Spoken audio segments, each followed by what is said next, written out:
Hi, welcome to the show. This is the State Your Business podcast, and I'm your host, Adam Mueller. And today I have Travis with Stewart Plumbing with me today. And Travis and I met on Crown Rally, and we actually just discovered that we met probably, in 2018 on that rally and didn't realize who was driving what. And yeah, I think my first rally was 2018, probably 2018. And I knew of the guy with the cool, fast car. And what were you driving? I was in a red Camaro with my dad. And you guys had that thing graphicked up, didn't you? It was graphicked up, and it was a fully built car. I mean, so we had bought it the year prior. He had bought it the year prior. And I convinced him, look at this cool thing called Crown Rally. We, showing him all the YouTube videos. And was that his first year? Yeah. Okay. Your first year? Yeah. Okay. So I convinced him we should do this. And he said, all right, I'll see if I can get us in. Luckily, actually, one of our employees at the time kind of knew Justin and knew him and was able to get us the opportunity to join Crown and do the rally. And it's all been uphill from there, I guess. That's awesome. What'd your dad think of it? He love it? He loves it. I mean, I think he's done 8 or 10 of them now. Really? Yeah. I mean, he's even gone separate with us, separate even from me. He's done the South Rally, and I've never made that one, and he's done 2 West Rallies, and I've only done 1. So. What does he drive?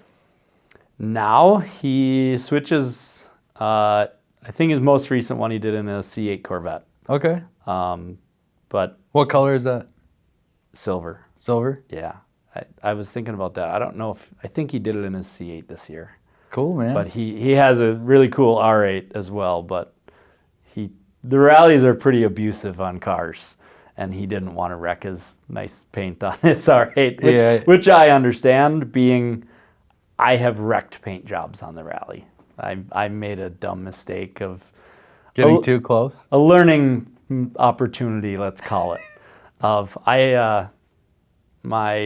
My previous Viper, I'd been backed into by a FedEx truck. And so insurance and whatnot, got a new bumper, got it painted, and my old bumper was still usable-ish. And I said, well, I should put my new bumper on before the second rally of the year. I should put my new bumper on so it looks good. I put it on a week before the rally. And then I followed I remember to this day, a McLaren GT on a back farm road. And yeah, we were cruising and went to go around the car, and you move kind of at the same time. We were able to see what was ahead of us, and I moved, and you just hear all the rocks. And I got out at the next stop and looked at my brand new painted bumper that had about 50 rock chips in it and went, nice. Learning opportunity. Any paint protection film on that? Nope. Learning opportunity? Learning opportunity. Every car since, PPF. Yeah. Yep. So, no, we were but my first rally, I actually remember we went to a drag strip. And, I mean, our car was 820 wheel horse. And so pretty quick. And now I didn't know how to drive to save my life at a drag strip. And I think the goal that year was who could have the top trap speed. Yeah, that was the year I brought my twin turbo R8. Yeah. And that was my first rally as well.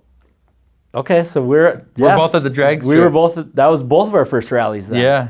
And I think our trap speed, I did like 128, 129-ish, and I think you were like 135. Yeah. But I think it was like we were next. Yeah. And because that was pretty quick. But yeah, I mean, I remember you. I remember your car on the rally, I guess. That's crazy. So, well, cool, man. I guess we jumped right into what business owners do when they want to unplug and unwind a little bit. Yeah. We could dive into that. Yeah, I mean, that's what I enjoy. Those are my hobbies. I mean, my hobby, I guess, is cars. It's kind of been that way since growing up. I grew up racing motocross, so I've always kind of had that speed in my life. My brother and I both raced motocross. What class?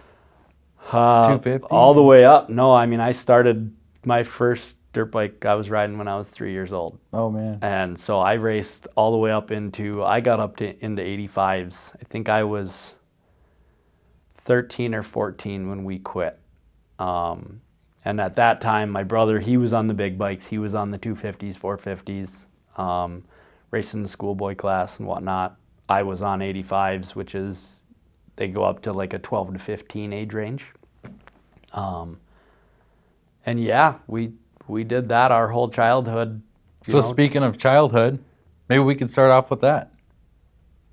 Just how I grew up? Yeah, how you grew up, man. I mean, obviously you guys are doing the hobbies, you're doing the motocross and stuff, but yeah, I guess what else? You grew up around the area? Yep. So right now we're in Rogers. I grew up actually here in Rogers, or just on the outskirts. My family kind of, we had some land, we had 7 acres, so we were out of, I guess, the general city limits. We had a dirt bike track in our backyard, and I'll say we grew up fortunate in that we could have that. What a lot of people don't realize, and you always get the, oh, you're spoiled or whatever. It was a lot of work. My dad grew up in a farm type family, and so they did everything themselves, and so we did as well. Hey guys, we're putting new mulch down every single year. And you go out and we had mulch beds, but it was get the trailer, get the 4-wheeler, get the rakes and the shovels, let's go. And you got 2 days of spreading mulch out and then rocks or whatever. And I mean, so it's a lot of work that a lot of people don't realize. And it's funny because as a kid, you hate it, right? As an adult, I now look back on it and go, what a learning experience. And it has turned me into who I am today. Nowadays, if something happens and it's, hey, can you guys just do this quick? Yeah, sure, let's go. Let's get it done. Because I learned it's a lot easier to just go get it done. And usually, I'd say 90% of the time, it's half the work you think it is. Everyone builds up in their head what they think, how much work it's going to be. And if you just go do it, it's done. And it's quick, and you're happy about it, and you go, sweet, now what can I do? And the opposite of procrastination. Correct. But I learned that because I wanted to procrastinate, and I was told, no, let's go. We got work to do, And so I really do appreciate that out of my dad and our childhood and what we got to do. And because of that, and I think because of how he pushed so hard, again, we were fortunate. We got to go race dirt bikes and we got to do all these things, but it was because we did all of our lawn work and stuff during the week after school because we were gone on the weekends. But then at the same time, even during the weekends, you go race your dirt bike Friday, Saturday, Sunday, but we washed our dirt bikes 5 times that weekend because might as well have it clean, right? Looks better, performs better if it's clean. Might as well. And so we get back from our races and all my friends are going out on their pedal bikes to go ride around and hang out. And here I am working or, changing the oil, changing the clutch, cleaning my dirt bike, cleaning my gear. And again, it was, at the time, hated it. Now, I learned it taught me so much responsibility to keep my own things nice that it's transferred into my cars, or my hobbies, that my car is almost always clean. I do all my own maintenance, and I enjoy it. A couple of years ago, I had the 03 Viper. That was my first car. Your first car was an 03? Yeah. Wow. Or 04. It was 04. Okay. But yeah, my first car was a 04 Viper. So Gen 3. Yeah. And I had it for a year, debated selling it, ended up keeping it, and then about midway through winter decided, I should probably get a supercharger. And so I need more. Correct, because that's super logical, right? And I ordered it from Todd at A&C Performance and shipped it to my dad's house. He's got a car lift. We installed it ourselves because it's one of those, I don't know, why not? why do I want to pay somebody to do something I can do? I have capabilities, I have the tools, and enough knowledge. I'll figure out the rest. And we installed it that winter, and I had a dyno that spring, and it ran another probably 8,000 miles the next summer. Took that car on 2 rallies with it being supercharged. Ran great. What type of supercharger? A Paxton. Okay. Yep. And then I sold it, and it's funny, I ended up selling it to a local kid, and I run into him probably once a year, and, oh man, I love this car. It's so much fun. It's still running great. And it's like, perfect. I'm glad to hear that, but again, it all ties into, because of how I was raised in the childhood of being pushed to always keep my things in good working order and stuff. I've now transposed that into my own stuff, and it's nice because now I get to have nice things, and I know that I can take care of them. And what was your mom and dad doing during those younger years when you're growing up? Was it a farm? No, we just 7 acres. Okay. No farm by any means. Occupation-wise, what were they up to? So my mom was actually a stay-at-home mom because I don't know the timing exactly, but kind of like as we were moving into that house was when my dad started this business, which was in 1998. Wow. And so when he decided to start the business, and there's 4 of us kids, I have an older brother and 2 younger sisters, and we were all in school, and so they just decided it would be easier for Dad to, really push the business and grow it to what he could and what he obviously did.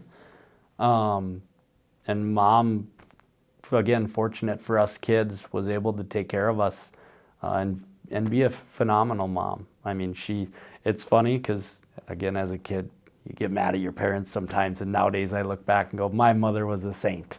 I mean, the things that she did for us and took care of us, and, even I had a hot meal every single night, and she always had us dinner and stuff ready, and it was like you take it for granted when you're a kid. Now when I got to cook my own meals, I'm like, hey, Mom, where are you at? Can you come over and make dinner? Not really, but I think about it when I'm, it's 8 o'clock and I got to make dinner, so. So then you're growing up, older brother, 2 younger sisters. Yep. And you go through school, you graduate high school, plumbing business. Obviously, we're in the plumbing building right now that your dad established in 98. Yep. How did that all work? What was your education like? Where did you fit and weave into things, your brother, your sisters, within the business? Yeah, I mean, so I actually took a very non-conventional route to get here. The detour. I said, no, I'm never going to be involved. I'm never going to be involved with the company. And it was... Why is that? Why do you think you felt that way? At the time, it was my I'll call it small brain thinking of just, my brother, like I said, was older than me, and he always kind of had the ambition of he was going to work for the company. And he did, and he's 4 years older than me, 5 by school, and so he was ahead of me by 5 years. And that's a significant amount. Yeah, and so by the time I was, realizing that he was going to be there, it's like, well, he'll be way ahead of me, and he'll always be my boss. And I guess it never clicked that we could work side by side like we do now. And so my brother and I get along great. I don't know why I didn't think even if he was my boss, it wouldn't work. But I just had it in my head that I wasn't going to work for the company. And I did summer labor help, but I never was going to be a plumber. And so when I graduated high school, I ended up going up to college to NDSU up in Fargo, and I was going for a manufacturing engineering degree. And so I did that. I got my degree. Funny enough, I graduated, and obviously I did internships, graduated and I get a job and I work about 50 yards across the street from my dad's office. Over at the Graco. I literally worked right there. And it was great. It was a learning experience. What did you learn there? It was so much more life development. College taught me a lot of how to think and how to, take in information. Graco taught me a lot more How to apply it? And really how to work with people. So over there, I was a manufacturing engineer, and I in a common sense, I was in charge of about 7 or 8 assembly lines, and making sure they were up and running, and just how to improve them kind of on a day-to-day basis. In your young 20s. In my young 20s, yeah. I mean, you're 22, 23 years old when you graduate college. And so that's what I was. I mean, I graduated in December of 17, so 2018. And 22, 23 years old, and you're going in and trying to make changes to guys who have worked there longer than I've been alive, right? And so I learned very quickly you can't just walk in and say, hey, do this. You need to learn to work with different personality types, and just how to convince someone almost even that it's their idea. It was a very big learning experience for me of how to work with people and how to come up with different ways to convince people to try your ideas. And so I did that, and I worked there for multiple years, and I really enjoyed what I was doing and what I did, and I got to work with all different sides. I worked with purchasing, I worked with marketing, I worked with quality, and again, just learning people. And that whole time you're working with different types of people, right? And getting to work with even upper management, because there was times where, hey, I want to buy this tool, but it costs X amount of dollars. Everyone has a limit going up the food chain of how much they can spend before it needs to be approved by the next person. And so, my limit might be $3,000. My boss's limit might be $10,000. His boss's limit might be $40,000. And all these, so at each level, you kind of need to explain why do you need this tool even more. And so I was fortunate enough to be able to get into those, sit down with my boss, and he would tell me, well, no, I need a better explanation. And so you'd have to go back and get more information, more details, more data. And then, he'd approve it. Okay, well, now we need to go to his boss. And he would tell, you need more. And so So you're a big spender. Why not? That's fun, right? It's fun to spend other people's money.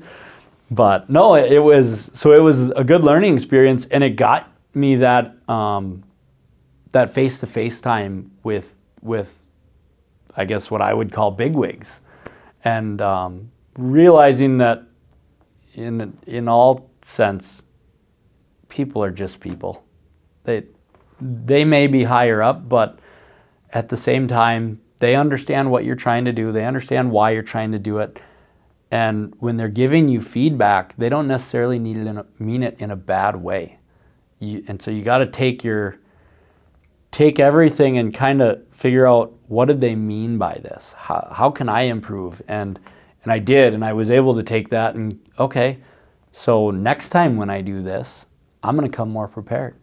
I don't want to be denied, or I don't want to be told, can you get me a little more information?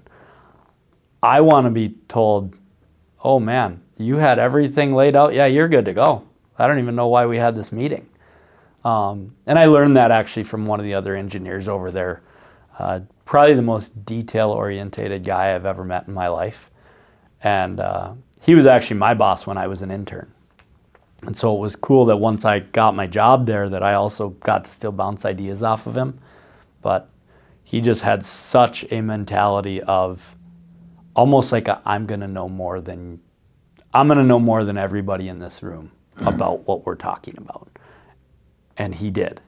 And to never really see people question him was one of those learning experiences of, okay, so make sure that you read what room you're going into, and how can you be, prepared enough to go talk to these bigwigs, because once you prove to them that you're almost worthy of being there, not even worthy, but you have a reason you're there, then they become your friends. And then you can just talk to them, and you have conversations with them. And once you have that, you kind of turn into much more of the, okay, now we're friends. We talked about work. What do you like to do for fun? Oh, I like cars. Oh, you like cars too? Let's talk about cars. And next thing you know, you're friends. You see each other in the hallway. Hey man, how's it going? And you have people, wait, were you hanging out with him this weekend at, a car event? Yeah, we saw each other. I invited him, so we hung out. Dude, you're hanging out with so-and-so? It's like, I guess I don't see it that way anymore, right? And so I guess what I'm trying to say is, don't be afraid to go talk to somebody, no matter who they are. They're just people. 99% of people, yeah, they're still just people. Just another guy. How do you think that affected? Because I like to look at this as the whole picture, the whole team, the whole organization, and learning that with working with employees and building a team. A lot of it was by my own mistakes. How do you think that affected or trickled down throughout the rest of the ranks? How did that impact the work environment, the team culture there? If the people at the top are saying, hey, we want your ideas, hey, we want you to, they're not saying no, they're just saying we want you to prove it out. Yeah. So I mean, if that's the mentality from the top, did that trickle down all the way, and then everybody feels like they have an opportunity to present things and they can help, they feel like they're helping this thing grow? Yeah. I mean, and that kind of carries us back to even where we started, where I was making the mistake of trying to force something on somebody, right? That doesn't work. Nobody likes to be told what to do. All they were doing was telling me, giving me the opportunity to show them, oh yeah, here it's my idea. They already had the idea of what was going to work. And so it trickled to me, who then trickled it to, one of, let's say, the assemblers, where before I was telling him, hey, fix this. And now instead it's, hey, what do you think about this? How can we improve this? How can we make it better, make it faster, make it more efficient, higher quality, whatever? And then when they come up with, we talk through a few ideas, and then when they get to the idea that I had, maybe already thought about, oh yeah, that's a great idea. And then when I bring that to the higher ups that have already heard probably 5 other pitches on different tools and they didn't really like them, and now they have one that they do like, it was just a roundabout way of them doing the same thing I was doing, right? Of pitching that, make it my idea, even though they might have already had the idea. They might have already wanted to do it. And so it definitely did trickle down, and it created an awesome workforce where everybody felt like they were contributing. And because of that, I mean, it was an awesome place to work. And I still will tell people that just how their work environment is. Everybody's proud of their work. Everybody's proud of the product they touched. And still to this day, I mean, I haven't worked there now. I think I left in 2020. If I see a Graco paint sprayer, I'm still proud. We resprayed this building 2 summers ago. They brought Graco paint sprayers here. The painter just happened to have Graco paint sprayers. I went out there and talked to him. Hey man, I used to work on these. Yeah, this and that. It's cool. It's something I'm proud of. And we talked about it, and he knew some of the marketing guys, and they, even Graco stopped over. They saw that we were painting the building. They don't know the painter. They stopped over and, hey, would you like to try some new product and this and that? And again, it creates such a good atmosphere and people that are willing to talk and connect. And again, we're all just people. Here was, a painter talking to executives at Graco. Just because we're all just people. They want to know, how do you like our product? It's cool. So I really do think that it carried forward into all different aspects of the business. And I think that can carry forward through, it should carry forward through any business you work in. We try and do that here we're pretty proud of that it's a family business, but we want everyone to feel like family. We like to take care of our employees, and if they need something, I want to make sure that they don't ever feel a burden coming to ask me for something. I want them to feel like it's my own brother coming to ask me, hey man, I need a new tool. I need this. Can I get this? I think it would help with my job. All right, show me how, show me why. Yeah, let's get it. What you learned back at your preparation days, setting the foundation that you didn't realize you were going to be carrying into the family legacy. Exactly. So how did you get from you're over at Graco to now you're here? What's in the gap? Yeah, so I worked at Graco for about 3 years, and then I did a jaunt at Polaris out in Osceola, Wisconsin. What's a jaunt? A year jaunt? A year. Yeah. A year? That's a jaunt, huh? It was just under a year. Yeah. Just under a jaunt. Yes, exactly. And I was a quality engineer there for their engines. I'm probably going to get some flack for that. Maybe I shouldn't have said that part, right?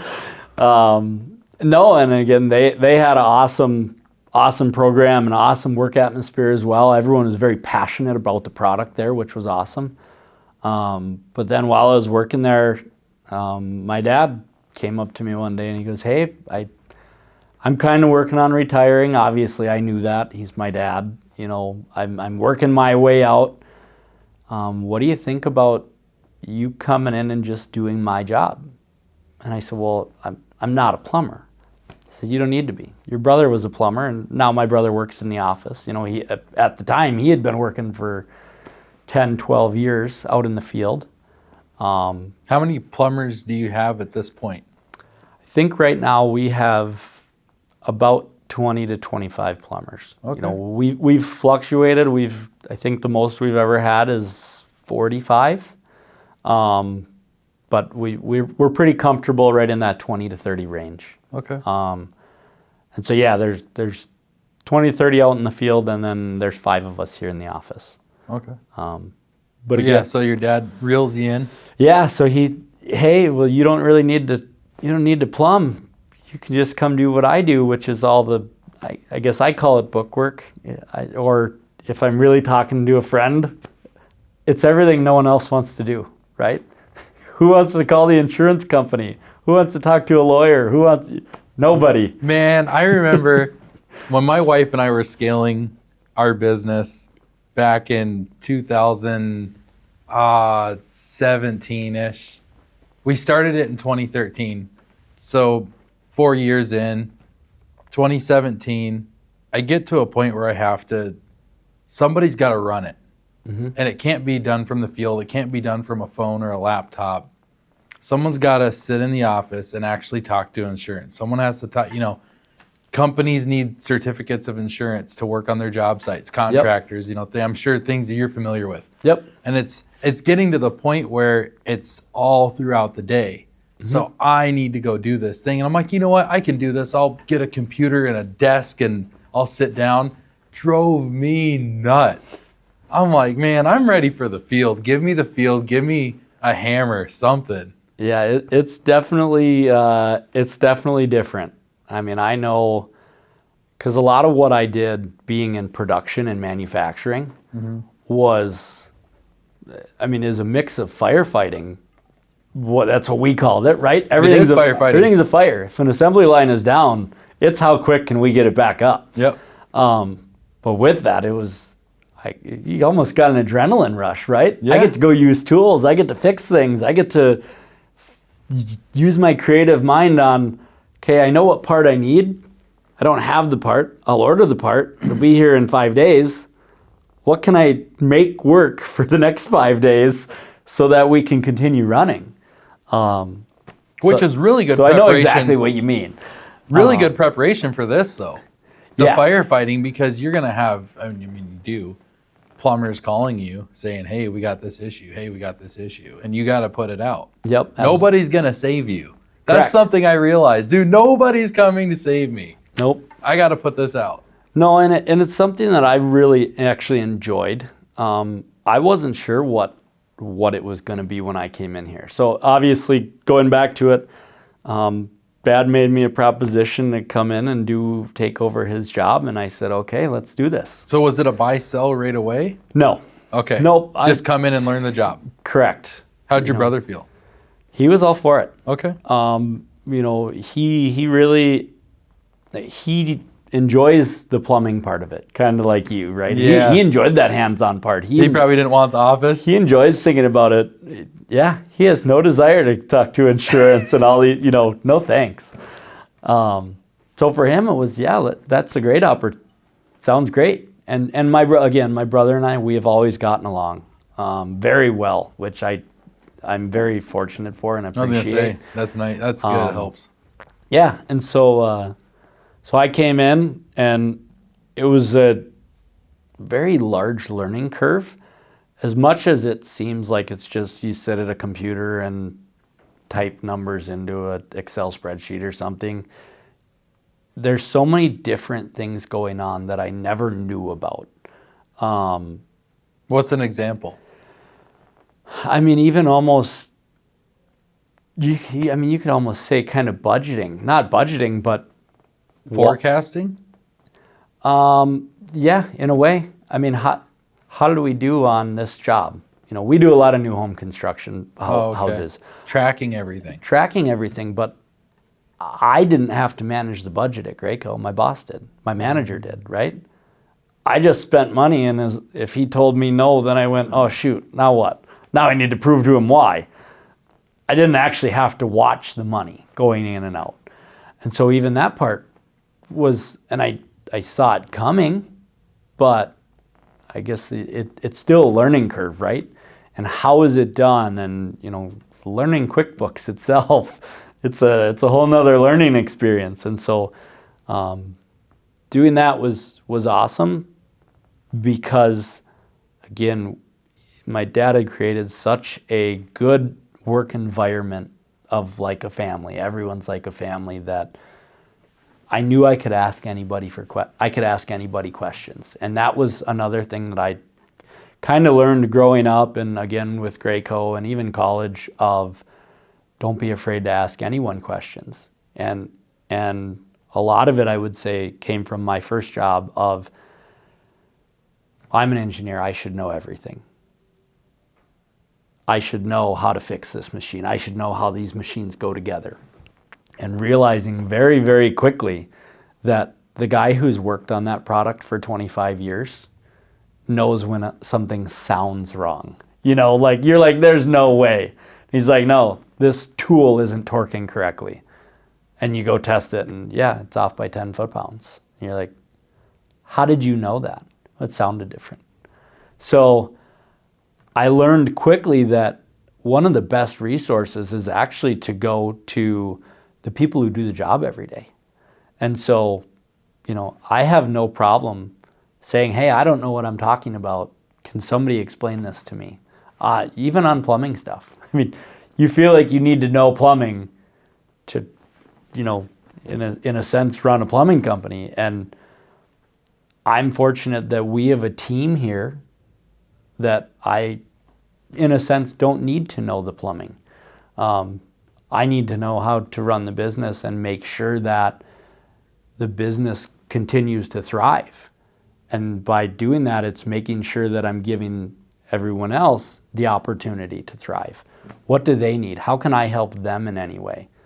They know I can't help them plumb, but I can help them call a county, call a city to get paperwork done that sometimes that stuff's just time consuming and can be a pain. And I know enough to be helpful. That's a really key thing that you're describing, though, because there's a lot of people that have a very hard time humbling themselves enough to ask for help, especially when, say, they're at the top and they don't want to look stupid. They're afraid You to don't want look to show dumb. weakness. Yeah. Yeah. Yep. Yeah, absolutely. And again, I was one of them. I'm not going to say I wasn't. I had that feeling. I'm straight out of college. I'm an engineer. Woohoo. I learned, nope, you're nothing. You know nothing.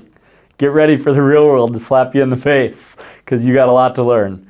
And fortunately, I took that and I've run with it ever since. And it has definitely helped me in my life.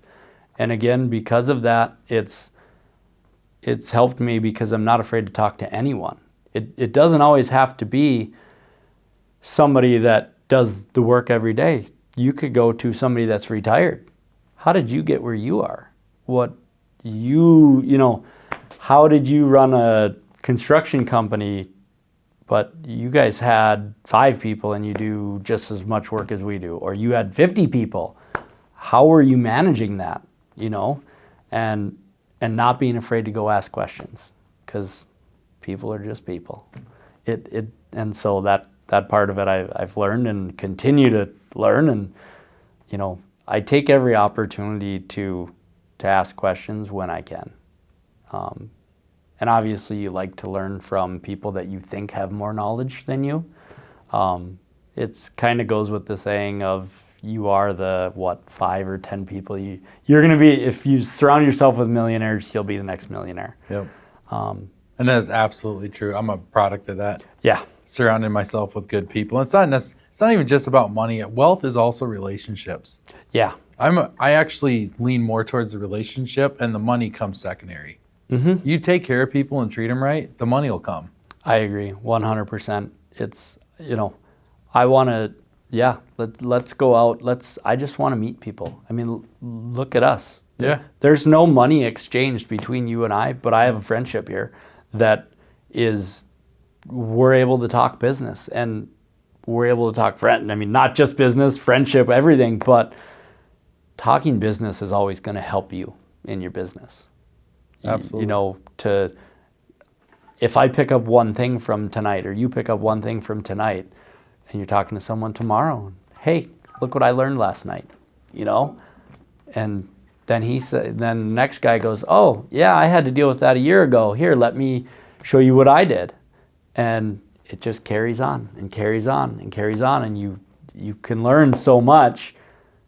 All started with because you were willing to sit down and talk to somebody. You're willing to sit down and have a conversation and ask, right? And so that it's definitely something I've learned and taken advantage of in my life. And well, you definitely did a good job taking advantage of it with your dad. Yes, yeah. You let me learn from you. So okay, so you're learning from him. He's schooling you, and he's ready to transition into retirement. Yeah. So he's exiting the company.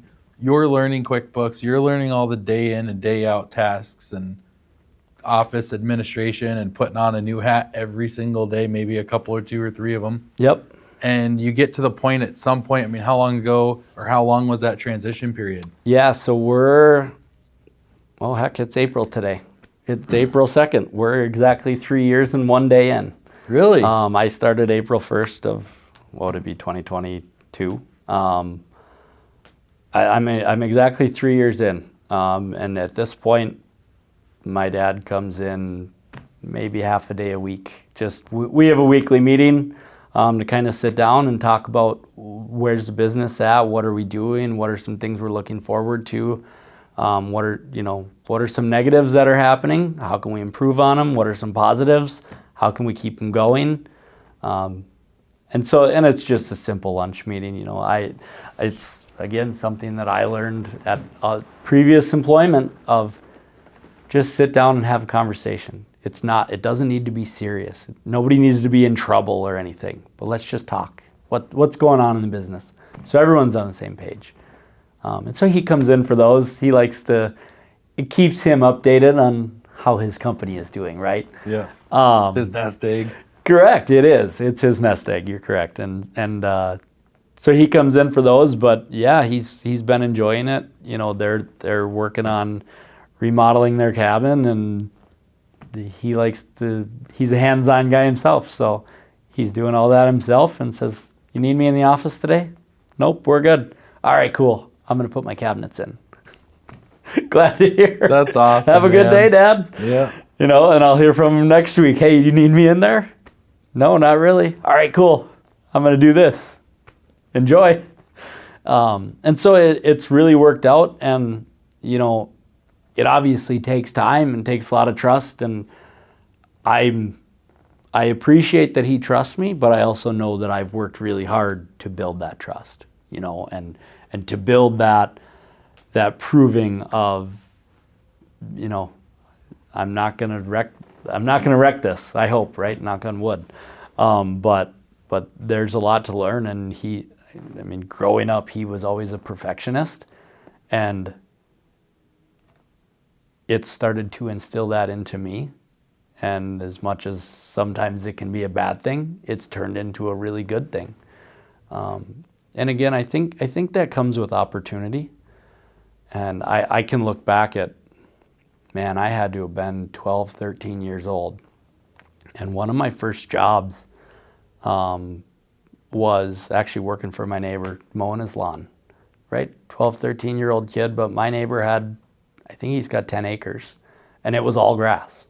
Dude, you're the third 3 for 3 entrepreneurs that I've met with who had a first business of mowing grass. Really? I'm a fourth. Hey, apparently it's something good to start in. It is. I'm trying to get my kids started in it. And they're like, "Dad, we got to go mow the neighborhood lawns." And I'm like, man, it's a good business. Well, so what I learned is it starts with opportunity. And Where'd you learn that? You mentioned opportunity a lot. You learned that somewhere. Problems being opportunities, or what was it? yeah, I guess I've always had kind of a positive mindset on just anything that goes on. What's a problem happens, something breaks. It might cost money, it might be an easy fix, but getting mad about it is not going to solve the problem. Okay, how about we fix it and then say, "I learned something today because I learned how to fix that. I've never fixed that before. Now I have. Next time that happens, I won't even hesitate. The thought of being mad won't even cross my mind because I know I can fix it. It's no problem." And then with that, it's like, then you have the opportunity of a friend calls you, "Hey, this broke." "Oh, that's easy fix." "Are you serious? That's an easy fix?" "Yeah, man." Travis, are you a plumber? Let me- I am now. "Let me come help you." I learned a lot of it when I worked at Graco. I actually started a buddy of mine started basically flipping houses. We were working for a third-party company, we were working for a big company. We were our own company, and we got subcontracted, and they were flipping houses. But I went in, and I've never painted a whole house. Learn how to paint. I've never cut floor trim. Learn how to cut floor trim. I've never done hardwood floors. Learn how to put hardwood floors. And all that was the first time doing it, you're scared, right? I don't want to mess this up. That costs money. And your fifth time, it's nothing. And then when your friend calls and says, "Hey, do you know how to do this?" "Yeah. How can I help you? Let me help." So I've always kind of looked at things and just had a positive mindset on it of being mad, being upset. I don't know. Seems like a lot of energy to waste. But no, so the opportunity, it was, and I really appreciate both sides. I think opportunity is, I got the opportunity, my neighbor gave me the opportunity. And I really appreciate it. So it was, he gave me the opportunity to mow his lawn. At 12, 13 years old, I'm riding a John Deere, I think it was a 36 or 4600 series. It's a big tractor. The wheels were as tall as I was. And That's a big lawn. Oh yeah, it was 10 acres. It took me an hour to weed whack, an hour to push mow, and another hour and a half to mow the lawn. And I remember, again, like it was yesterday, going and mowing the lawn. The first time, he shows me. The second time, he helps me. Third time, I'm doing it myself. Fourth, fifth, sixth, whatever, doing it myself. Well, then I get, oh shoot, I got to mow his lawn. It's, Wednesday or whatever, and I'm going to be gone Thursday, Friday, but my friends want to go out. I have to mow his lawn. Okay, I'm going to rush. I'm going to run. And I get done, and I'm happy. I'm out of here, right? Then I get a call. Hey, my lawn looks like crap. You need to come back. We're going to talk about this. And I had to go have that conversation at 12, 13 years old and realize that you need to, I needed to use that perfectionism that my dad had taught me, and not, my agenda doesn't get to change the quality of work I need to do. I need to better manage my time. And so again, I'm thankful for the opportunity to go and mow this guy's lawn, and he knew, letting a 12, 13-year-old mow his lawn, that there was going to be problems. And he took the time to teach me and to show me the right way to do it. And now when I do things, it's, okay, I know there's a shortcut, but it won't be right. Take our time, sit back, let's think about it. What do we need to do? How do we fix this the right way? And so it's, I've always taken that, I've really appreciated that, and I still think about it, obviously, and that was 15, 20 years ago. And so that can kind of carry out through anyone, I think, of, it can be cars, opportunity. I see the opportunity to enjoy my car and drive it, and show it off, and I like, when I say show it off, I want to go to a car show and leave the doors open, and the little kid walks by and says, "Hey, oh Dad, that's so cool. Let him in the car. Let him jump in." Dad's going, no. I don't want him to wreck it. He's not going to wreck anything. Let him in. And he jumps in and start it up. Kid can't even touch the steering wheel, but he can feel the car shake. It's cool. And it was, that's just, again, giving them now the opportunity to enjoy it, because I got to enjoy it, and I want to share that. And so, yeah, I guess it's you have to give and you have to take your opportunities. If all you're doing is taking, nobody's going to give you opportunity anymore. They're going to realize, so he just wants from me. This isn't a friendship. Yeah. And so I guess I've learned that. And so it's always, how can I help? Which leads back to, you learn how to do something. I learned how to do floors. Now a friend, hey, can we do floors? Yeah, I'll come over and help you. I'm not doing it for any reason other than that I'm your friend. Sure. If something were to happen though, and I'm moving, hey guys, can I help? Can I get some help? I know that 90% of my friends would probably be willing to help me move, because we just have that type of relationship that we all use each other, I guess you could say. Sure. But it's from, they've had their times that they needed me, I had my times that I needed them, and we bounce off each other. So that's an awesome way to learn opportunity. Yeah. Like, that just, the story of the lawn mowing, I think, is a really good illustration to that, of where you connected what you learned from your father. Yeah. And it was like, it just sunk in. It's like, man, he wasn't just being particular or mean. And it was so cool too, because he still paid me. He still paid me to mow his lawn, even though I did a bad job that week. But he wanted to see improvement. And it was, okay, I appreciate, and I appreciated that.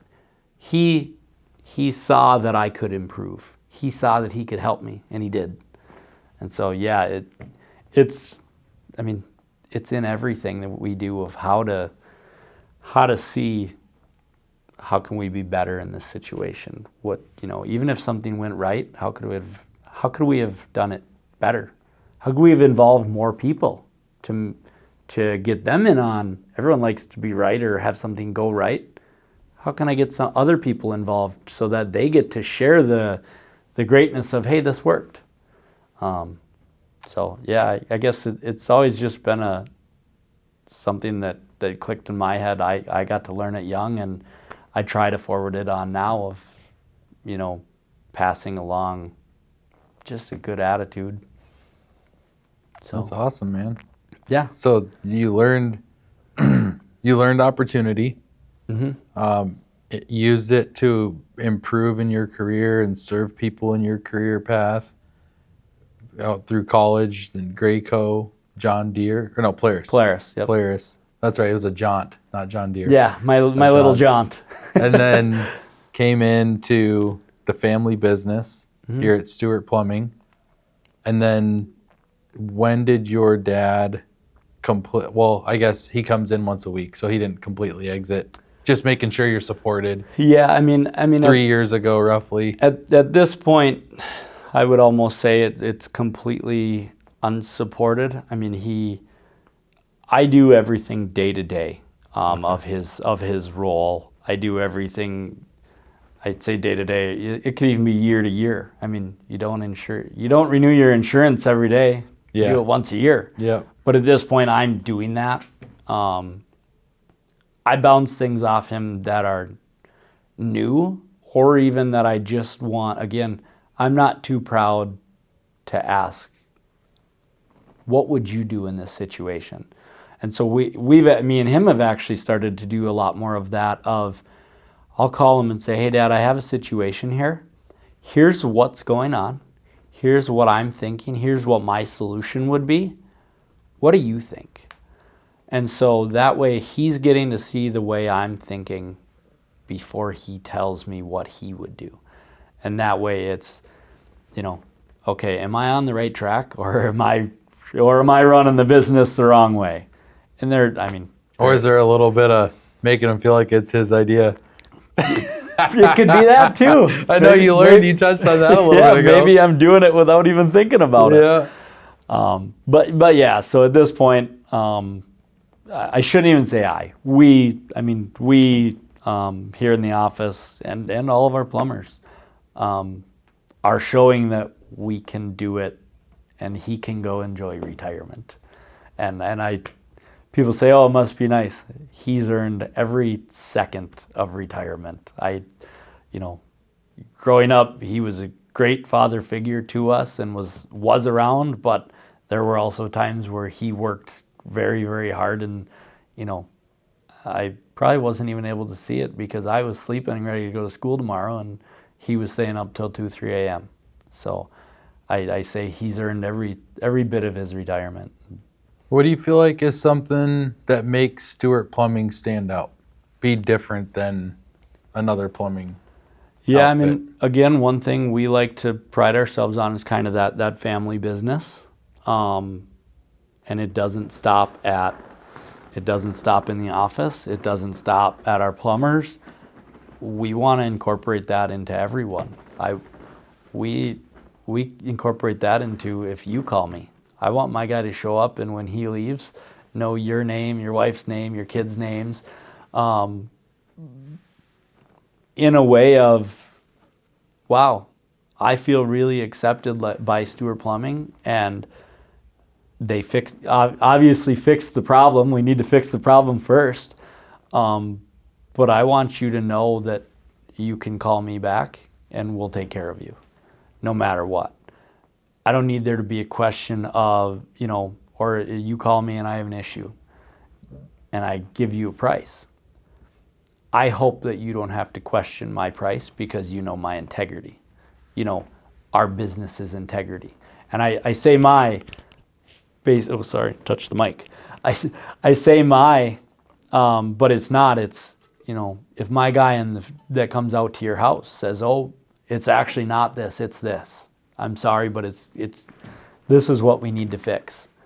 His integrity, right? That you trust Stewart Plumbing as a whole enough that, yep, I'm going to take his word for it and be happy about it.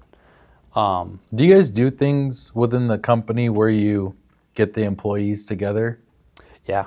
For that type of, I don't know, communication or just the camaraderie of Yeah, the team? it's probably more of a camaraderie. I mean, we don't push it on anybody. We're not telling everybody, hey, you need to come in here so we can talk about how much we're gonna make this a family. You force something on somebody, it's not gonna work. No, we just get together when we can. We obviously we have a Christmas party every year. We bring your wives. Let's get to know everybody, and we try and do a summer event as well. But then anytime somebody here is here in the office, I'll stop what I'm doing. I'm gonna put down what I'm doing to talk to one of my plumbers that's in the office, because I don't see him every day, and I want to make sure that he knows that if he ever needs something, he's got my full attention. And so it's pushing that, and then if some guys had a rough day at work and they want to come up here and sit down, relax, bring up some of the other guys, and we just want to shoot the shit for a little while and talk about our days, talk about problems, talk about solutions, talk about life. How's your wife? How's your new kid? How's your baby? How's your new camper? How's your new land? Did you shoot a deer this year? Whatever. Just to sit down and unwind. But again, you're building those relationships together. You're just sitting and having a conversation, and it's building those relationships. And so we try and get together, and we try and again just keep always building that, so that everyone feels welcome to come talk. I don't ever want to. It's an open door policy, and I know everyone says that, but I actually want you to feel like you can come in and talk to me about anything. And it's something that I, again, learned probably more at Polaris. At Polaris, I did have some direct reports that reported directly to me, and it's a mix of my upbringing and then being able to transform that. But everyone has a lot going on in their lives. And so if somebody has something happen and they're at work, as much as, right, we all go to work every day and it's what allows us to live our lives. If you have something that happens at work and you need to leave for some reason, just, if it's an emergency, leave. You don't need to come find me. Shoot me a text, something. Just say I'm leaving. I don't even need to know what it's for, because I don't want you to feel bad leaving work to go do something for your family. Again, if it was family, if I got a call that, my mom or my dad has had something happen, I'm leaving. And I don't want anybody here to ever have why is he leaving? And so if we're all on the same page of we're all one big family and somebody needs to leave, yeah, go ahead. No questions asked. Your wife is part of my family. Your kid's part of my family. So if your kid needs to go to a doctor appointment, go ahead, And so we, again, just try and build that. And I say I learned that at Polaris, and it was because, I had a few of those events happen. And it was, yeah, go. And the first times it was asking, hey, can I go? What do you mean, can you go? Absolutely you can go. I'll cover your job. Again, I'm not too good to say that I won't go help on an assembly line if I have to all day, because I want to take care of you. And so doing that, and just out of instinct, I guess, but then to have that come back in the long run and hear, oh my gosh, I appreciated that so much. You have no idea what that means to me. And I wasn't looking for the appreciation, but it kind of all comes full circle of just being a good person. And then it came back around and was like, oh, wow, I guess I really helped someone out there. I'm glad I could do that for them in a time of need. And so, we want to keep that here, and I want to make sure that everyone here feels that way. If you need something, come on in. What do you need? What can we talk about? How long has your longest employee been around? For here at Stewart Plumbing since the business started. Really? So yeah, that's going on. Started with your dad then? Started with my dad. Yeah, he's my dad's first employee. When my dad started the company, he was straight out of high school, and he was literally our neighbor. His parents owned the house next door, and so they'd jump in the truck together and go plumb every single day, and he's been with us ever since, and he's, again, an incredible resource of knowledge. He knows so much. He's super helpful in everything we need, everything I need, even when I have stupid questions. And again, we have this dynamic, this atmosphere here in the office that we can kind of make fun of each other too. So yeah, I might ask dumb questions, and I ask the stupid plumbing question, and the two plumbers in the office, they're going to make fun of me. And I can appreciate that because we have that family, relationship. And so yeah, no, he's been with us since the company started. But we have a couple other employees that I think are probably coming up on 10 or 15 years, which is more than half of, almost half of what the company's been going for, which is pretty amazing. That is very amazing. So I remember we were walking out back for the tour of the building. You had mentioned when we walked by the kitchen there that you guys provide lunch for the office here. Yeah, I mean, it's one of those things that, and again, I guess I think I get my kindness from my dad, from my mom, my saint of a mom that took care of us kids. But I learned that, and it's kind of one of those things like, why would you do that? That's a lot of company money, and I'm just trying to provide one less thing to think about.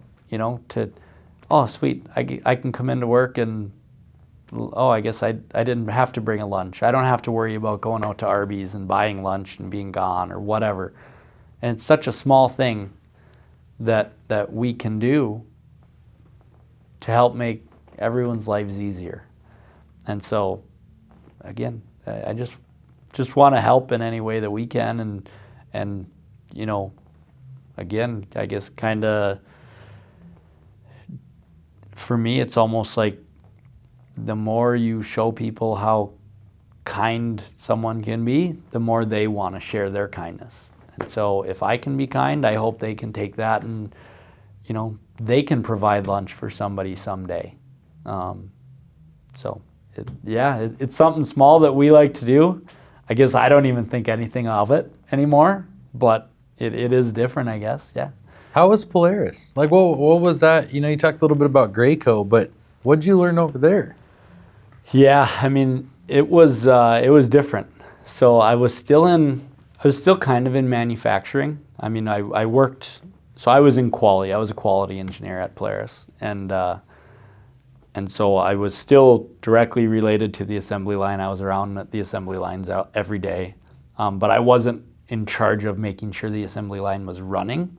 I was now in charge of, if there's a problem with a part, what's wrong, how severe is it, how many engines are built with the wrong part, how are we going to fix them, what do we need to do? But in terms of how was it, the atmosphere was awesome because everyone's passionate about the product.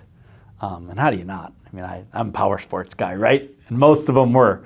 And so we all really enjoyed that aspect of it. Bunch of side-by-side snowmobiles. Oh, yeah. Yeah. There was guys that rode them to work. And why not? What plant? I was in Osceola. Okay. Yeah. Wisconsin? Yeah. Yeah. Yeah, which is right across the border. I mean, I lived in North Branch at the time and drove. It was a 20, 30-minute drive to work. But no, it was great. I mean, again, learning experiences. My boss was, again, one of those guys that it's like he had been researching and thinking this, a problem 3 weeks before I even thought of it, because every time I would ask him a question, he already knew the answer. And it's like, how do you know this? And again, what that taught me is that how do you know everything how do you know more than the people in the room? And it's be prepared.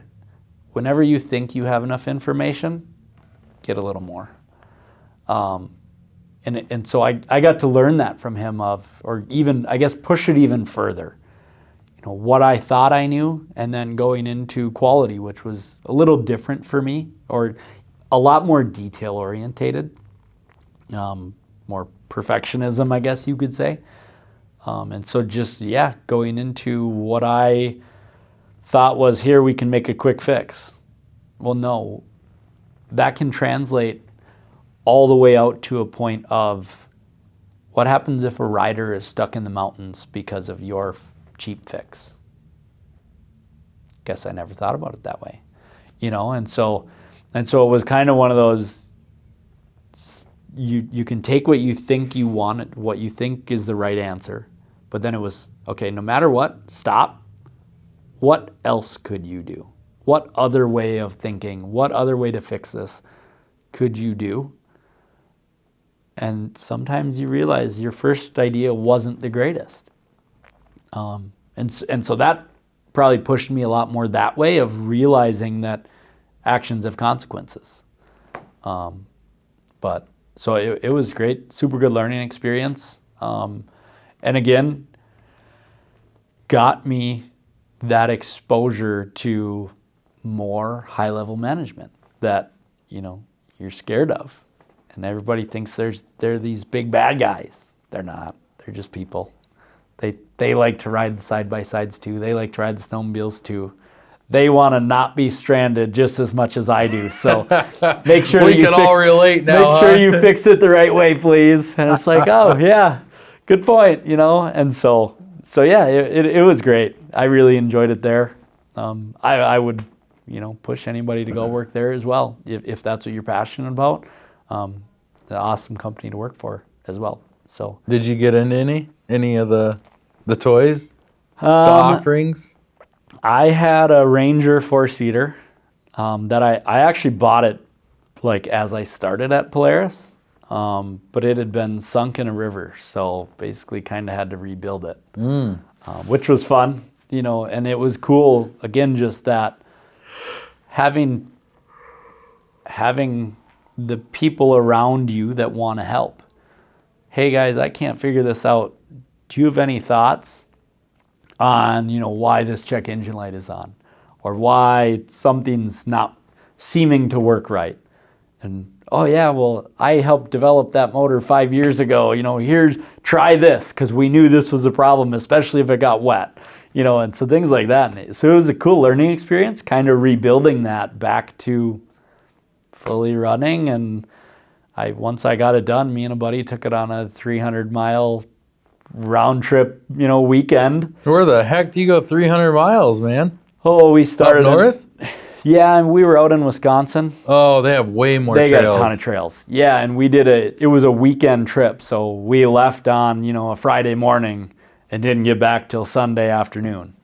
So it was a lot of riding. We, stayed in hotels and stuff, but with a whole group. It was a big group ride. There was probably, 30, 40 vehicles, side-by-sides, four-wheelers, whatever. And again, it got to show me that, hey, we fixed it right.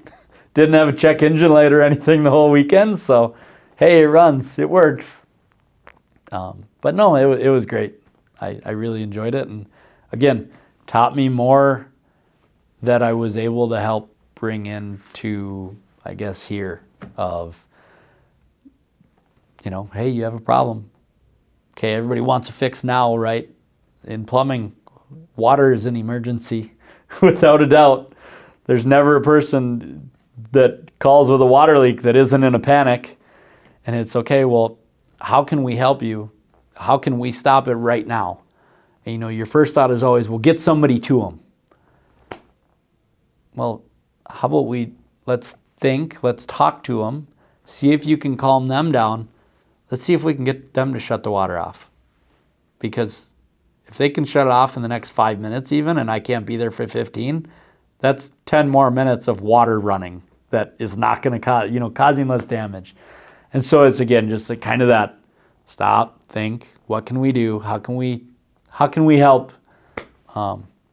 And so, yeah, it's really carried me forward. Now, I know you're not a plumber, and you've made that really clear that you yourself aren't the one out laying the pipe.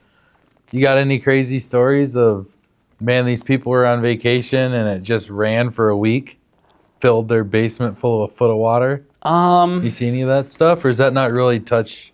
No, I mean, we definitely have had things like that happen. To be honest, one of the things that a lot of houses nowadays are putting in, and they're great, they take a little fine tuning, but they're basically a automatic water shutoff on your main water line.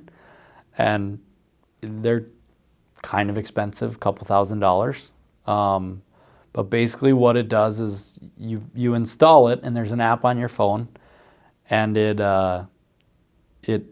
learns for the first month or 2 months. And it has like a sensor in it, so it kind of realizes where your toilet is, right? Your main level toilet. When I flush, every time it flushes, it's 1.5 gallons. When I run a shower, it'll run for 10 minutes, pulling this much water pressure, and then I'm usually done. And so what it does, it learns that, and then you kind of lock that in. And so if it ever sees something out of the ordinary, it'll shut off your main water entirely.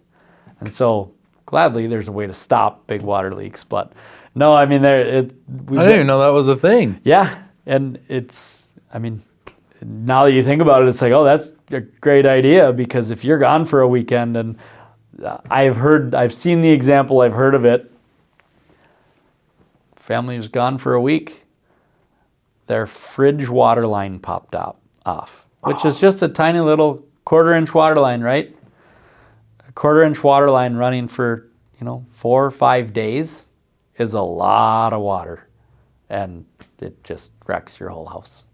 And so, yeah, we definitely see it, and I would recommend an automatic water shutoff to anybody, kind of for that reason. Now, there's other sensors and stuff you can put in. But You guys have a different pay rate when you get into having to put the waders on? we do not do any of the No cleanup. waders? Nope, no waders for us. We'll go there and figure out why it's doing it, but we're not doing the cleanup. We're not a restoration company. Yeah, No, gladly, because that's a whole nother animal, right? it is. So, no, but it's been good. There's definitely stories, though. I mean, you see stuff, and it's cool. It's the bad is not cool, but seeing some of the stuff we get to work on, and even the things that you wouldn't think people would. How did you even come up with that in terms of, bathrooms and stuff that are just extravagant? And it's really cool to see, these multi-million-dollar houses that are something I would never normally walk into, and most people wouldn't. And again, what's so cool about it is 99% of the time, homeowner walks up, just another person. Hey, how's it going? I'm so-and-so. It's like, yeah, I know you. You're famous. Yeah, hey, how's it going? Hey, so can you help me with my sink? It keeps dripping. Yeah, absolutely. And then you sit there and talk to them, and it's like, I just had a 30-minute conversation with a celebrity. That was pretty cool, but they're just normal people, or they'll stop by on a Friday morning and bring donuts for everybody working on their house. That's pretty cool. And it's awesome. And so that part of it is really it's enjoyable. What we do is enjoyable, and I like it. Even I don't get any of that, right? I don't get to see that or feel that. I'm not on the job site. But hearing my employees, that they get that and that they appreciate it, it makes me proud to be, I'm glad we pick good, it just, the cookie crumbles just keep going. I'm glad we get to work for a good builder that had a client pick them because they're a good builder. And so it's, thank you. It's how far can that stretch? And it just keeps going.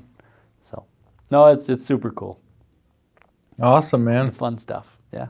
That's pretty neat. You get to reap the fruit of what your dad built and continue it on. Do you have what are your plans for your exit strategy? Have you ever thought about it? You know, it's a mix. Yes and no on thought about it. I have. Right now, I'm still single, no girlfriend or whatever, so no kids. Yep. You know, because the first thing that comes to mind is a legacy, right? Yeah. My dad created this so that we could work here. Well, I hope someday maybe I could give this to my kids. You know, my brother I have a niece and a nephew. He has 2 kids. You know, maybe they want to work here. How can I set this up for them? You know, what can I do? And so I guess I haven't really thought about an exit strategy per se, but it's even more of how can I set up Stewart Plumbing? How can we set up Stewart Plumbing so that it, you know, I want it to run itself so that when they come in, even they have an easier job taking over my job. You know, I took 3 years to learn everything, to learn most things that my dad had been doing. You know, how can I make it easier on them? And so it's definitely something to probably start thinking about, even though I'm a long ways from it. You know, I'm only 30, so I guess I got a lot of years left in working with me, but it also doesn't mean that it couldn't happen sooner and I could go on to another adventure, as you're doing, right? Yeah. So It's fun, man. Yeah, I enjoy it. I mean, I've done a lot. The lawn mowing to start, and then when I was at Graco, like I said, I kind of flipped houses for. I think I did that for 3 years, basically the whole time I was working at Graco. It was every night I'd leave there at 4:30, and go work on an empty house until 10, 11 o'clock, and then drive home to mom and dad's and go to bed and wake up and do it all over again. Because I enjoyed just learning. It was what more can I do? What more can I learn? And really what I've learned from that is I've set myself up for a future, even getting in and doing that at the time, right? I had no thoughts of ever joining the plumbing company still. But looking back on it, I did a lot of stuff that's still related to home building and the work that needs to be done in a home for everything to work together. All of that somehow ties into what I do now. So it's kind of trying to learn something from everything you do. The car rallies that we go on, they're fun, right? And we go enjoy ourselves, and that's my vacation. It really is. You're unplugged. I haven't been on a beach vacation in years. The rallies are my vacations. But even those, it's you're running into other business owners, other employees, whatever. It doesn't matter. But what is their perspective? How are they? How did they get where they are? Why do they enjoy their job or not enjoy their job? And just taking things from it and learning. I mean, I remember one of the rallies we were on a couple of years ago. My buddy and I took his little go-kart. I don't know if you ever saw that one. Mm-hmm. It's called the DF Goblin. Okay. And that year, we did a Super Mario theme. We had pocket rockets on the roof of the car. We had a helium tank that we painted like a turtle shell so we could blow up balloons for kids. I mean, we went all out. We're like, we're going to do this. And we broke 3 axles on that rally. Yep. Didn't expect to blow any of them. First one was an hour out of the first leaving launch. Where the heck did you find 2 extra spare axles? Oh, so our first one, we made it down to Winona. Was when we blew the axle. And it was actually super cool. We got towed just to a local shop. And again, it was early in the morning because we had just started. got towed to a local shop, talked to them. They ordered a axle, and the driveline of a Goblin is out of a Chevy Cobalt. Oh, perfect. There's lots of Cobalts, right? Find an There's Napa. Correct. So they ordered a drive shaft. Shows up, wrong one. Oh. Okay. Order a second one. Shows up 2 hours later, wrong one. Oh, it's a bust. Oh boy. Okay. Let's make sure we get the right one. And so, we're talking to the shop owners the whole time and stuff. It was pretty dead in there. And telling them what we're doing and stuff, and super cool. And so now they're, all right, we want to get you guys back on the road. So they called around and they're like, no, go find the part and tell them, send me a picture of the part number on the axle. We're going to make sure it's the right part. And so finally we found one. Where was it? Back in the cities. So it was in Inver Grove Heights area. Of course. My aunt lives in Inver Grove Heights. I said, hey, can you go? And they had two. So we said, we'll take two. Can you pick this up, start driving towards us? And my dad was on that rally with us, my dad and my brother. We're going to start driving towards you. Wherever we meet, we'll get the part, and then we'll be back, right? And so that's what we did. Me and my buddy jumped in the car, started driving, and picked up the axles, got back, and these guys stayed open late for us. At this point, it's 6 o'clock on a Friday night, and they stayed open for us, and they put it in, got it all back together, and said, yeah, you guys are good to go. What was amazing about that story is, as you know, Crown is it's for a cause. And so a lot of what they do is for epilepsy, the Epilepsy Foundation. And so as we're sitting here telling these guys this, we realize, we're in Crown Auto. Just that was the name of the company we were in, their business, Crown Auto, which was cool. And we're talking to the one guy, and he starts kind of tearing up, as we're telling him what Crown is. And he then tells us his daughter has epilepsy. And so he was like, thank you guys so much. And so he got a hold of them, and they actually came up and took a look at the car as we were leaving. They got it all back together, and his little family was out there and we'd let him jump in the car, check it out and stuff. And it was another one of those, just, how can we help? It seemed so small, and it was such a bad moment for us, right? The car broke down, rally's gone, we're on our own, whatever. Turned into a great opportunity for us.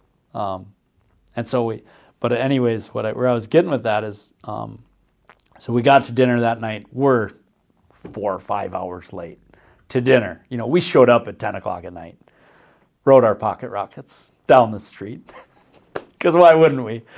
And so we showed up, we ate dinner, and I remember, a whole bunch of people kind of stayed out that night, and we're talking and socializing and talking to all these different people some I had met, some I had never met. They're like, what do you guys do? How'd you blow an axle? Why are you crazy and driving a go-kart with, we didn't have windows, we didn't have doors, no roof, no windshield wiper. We were with the elements. Hope it was going to be nice. But we just talked to a whole bunch of people. And at that time, right, both of us were engineers, but we're nobodies on this rally. We're driving a little go-kart. This thing was under $20,000 on this crazy rally of sports cars, right? And so I remember waking up the next day, and it was like, that's pretty cool that all those people gave us their time of day. And then I realized they're just like us. They just want to talk. They think cars are cool. Let's talk cars. And then we started talking about cars, but then it turned into, what do you do? Well, I do this, And next thing you know, hey, how can I help your business, right? And so it's kind of all carried forward. You look at what we're doing now, even with your guys' the kind of mentorship meetings that you have. Yeah. And it all just started because we just had a hobby, but willing to go talk to people. Did you have any mentors in this whole process of? Yeah, to think right off the top of my head, my dad would be number one. I mean, he's taught me so much from being a child and working hard, even though I didn't want to at the time. Taught me so much and turned me into who I am today. And really, I think a lot of that and my hard working is what got me my jobs at, Polaris and Graco and stuff, of when I got my job and your boss goes, holy crap, you get stuff done. Doesn't everybody? Not so much. Nope. But so I really, number one is obviously my dad, just in everything he's taught and everything he's instilled in me. Number two would probably be my coworker, my boss, when I was an intern over at Graco.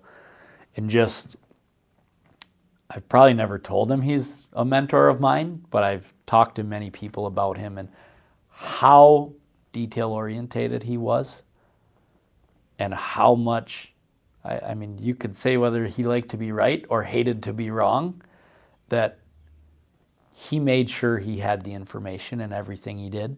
And so when I would go to him with questions, he'd go, well, did you really think about it? Go find me the answer and then come tell me it, And at first you think he's being mean, and then you learn, oh no, he's trying to help me. He's helping me be better. And so that really, really taught me as a, first-time full-time employee, I guess, how to look at things, to not put yourself in situations of being called out and not having an answer. Because the last thing you want to do is go, I don't know. I don't have an answer for you. Well, don't ever say that. Find you can say I'll find you the answer if it's a tougher question, but for most things, try and have the answer ahead of time. No matter what they're going to ask, if somebody's going to argue something with you, make sure you already know what they're going to argue about so you have an answer. And he kind of instilled that in me, of just the details on it. And so I really took a lot from that and appreciated that out of him. And then that kind of carried forward really to my next boss at Polaris. That just so much of that, stop, think, what else could there be? How else could we fix this? How else could somebody else be seeing this? It doesn't necessarily have to be a problem with the part. It could be, what is someone else's viewpoint? Why are you two not getting along? Well, let's stop. Why do they think that versus me? Why is their viewpoint that way? What are they thinking about? What else do they have going on that could change, their life, their perspective? And so I'd say he definitely was as well, kind of a mentor in that way of making me think differently. So I'd say those are three really good ones.